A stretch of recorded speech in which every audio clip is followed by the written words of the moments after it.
السلام علیکم ورحمۃ اللہ وبرکاتہ۔ آج ہم شاعر کشمیری کی غزلوں سے کچھ سوالات اور ان کے جوابات جاننے کی کوشش کریں گے۔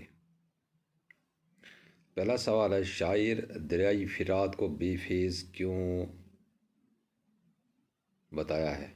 یعنی شاعر نے دریائے فرات کو بے فیض کیوں بتایا ہے؟ بے فیض کا مطلب کہ فیض نہ پہنچانے والا، فائدہ نہ پہنچانے والا۔ جواب، چنانچہ جنگی کربلا کے وقت دریائے فرات پر یزیدی فوجوں کا پہرا تھا، یعنی کہ دریائے فرات پر یزیدی فوج اس وقت قابض تھے، اس لیے شہدائے کربلا اس دریا سے اپنی پیاس نہ بجھا سکے اور پیاسے رہے، اس لیے شاید دریائے فرات کو بے فیض کہتے ہیں۔ حضرت امام حسین رضی اللہ تعالیٰ عنہ اور ان کے جو ساتھی تھے، جب وہ یہاں پر پہنچے کربلا میں دریائے فرات پر، اس وقت یزیدی فوجوں کا قبضہ تھا اور انہوں نے پانی نہ چھوڑا، جس کی وجہ سے حضرت امام حسین رضی اللہ تعالیٰ عنہ ان کے جو ساتھی انہوں نے شہادت حاصل کی۔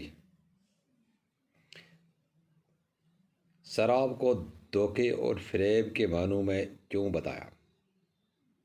جب ایک مسافر ریگستان میں سفر کرتا ہے تو دور سے چمکتی ریت پانی کی مانند دکھائی دیتی ہے، لیکن جب مسافر نزدیک پہنچتا ہے تو اسے معلوم ہوتا ہے کہ وہاں پانی نہیں، اس لیے سراب دھوکے اور فریب کے معنوں میں استعمال ہوا ہے۔ یعنی جب دور سے ریت نظر آتی ہے تو یہ چمکتی ہوئی دکھائی دیتی ہے، جیسا لگتا ہے کہ وہاں پر پانی بہتا ہے، لیکن جب انسان وہاں پر پہنچ جاتا ہے تو وہاں پر ریت ہی ریت ہوتی ہے اور پانی کا کوئی نام و نشان نہیں ہوتا ہے۔ اس لیے سراب یعنی ریت کو دھوکے اور فریب کے معنوں میں بتایا گیا ہے۔ ایک اور سوال ہے، روز و شب کی کتاب سے کیا مراد ہے؟ روز و شب کی کتاب سے مراد زندگی کی کتاب، جو دنوں اور راتوں کے سلسلے سے بنی ہوئی ہے، یعنی انسان کی زندگی کتاب جس میں دن اور رات گزرتے جاتے ہیں، اور آہستہ آہستہ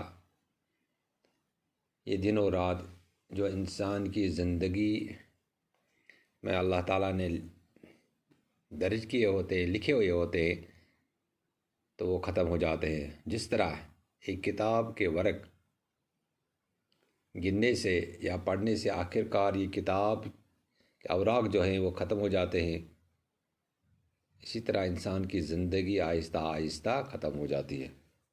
روز و شب کی کتاب سے مراد زندگی کی کتاب، جو دنوں اور راتوں کے سلسلے سے بنی ہوئی ہے، جس سے دوسرے لفظوں میں عمر رواں کہہ سکتے ہیں۔ عمر رواں یعنی عمر گزرتی جاتی ہے اور آخر کار عمر زندگی کا اختتام ہو جاتا ہے۔ شاعر کے نزدیک ظلمتوں کو کس نے مارا؟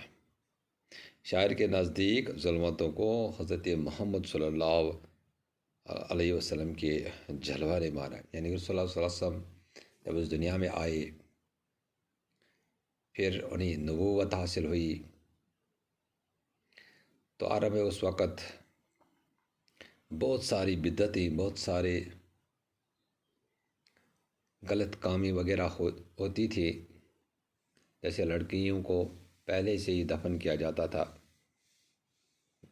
یعنی جینے کے بعد ہی، اور شراب نوشی، مکاری، دھوکہ بازی وہاں پر عرب میں مشہور تھی، اور رسول اللہ علیہ وسلم کے آنے سے ان پر روک لگ گئی۔